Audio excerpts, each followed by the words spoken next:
জাহান্নামের আগুনে জ্বলতে জ্বলতে যখন চামড়াগুলো গোশতগুলো ঝলসে যাবে, রব্বুল আলামিন নতুন করে চামড়ার গোশত গায়ের মধ্যে ফিট করে দিবে। ওই চামড়া গোশত আবার ঝলসাবে, আবার ফিট। আযাবটার মজা যেন ভালো করে টের পায়। একের পর এক শাস্তি শুরু এবার জাহান্নামে। যারা দুনিয়াতে আত্মহত্যা করছে, ছুরি মারছে, ও খালি ছুরিই মারবে। বিষ খাইছে, খালি বিষ খাবে। যে মেয়েগুলো ওড়নায় গলা পেঁচিয়ে এই আত্মহত্যা, তারা জাহান্নামের রশিতে আর ওড়নায় খালি আত্মহত্যা করতেই থাকবে। যারা স্মার্টফোনের ভিতরে ইন্ডিয়ান নায়িকাদের কোমর দোলানো ডান্স দেখেছে, অশ্লীল ভিডিও দেখেছে, জাহান্নামের গরম শিক চোখের ভেতরে ঢুকিয়ে দেওয়া হবে।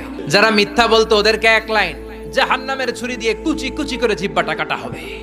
অন্যের জমি মেরে খেয়েছে এরকম ডাকাই তাছাড়া নাই, 7 জমিন ওর কাঁধে তুলে দেওয়া হবে। এবার কারে কর গিবত করে চগল খড়ি আছে না নাই, তাদেরকে আল্লাহ জাহান্নামের তামা দিয়ে নখ বানায় দিবে, আগুন ঝরবে ওটা থেকে। নিজেরা নিজের গালের গোশত আর বুকের গোশত টেনে কুড়ে কুড়ে খাবে। ওদের ব্যথার চিৎকারে পুরো জাহান্নামটা থারথার করে কাঁপে। যারা যাকাত দেয় নাই,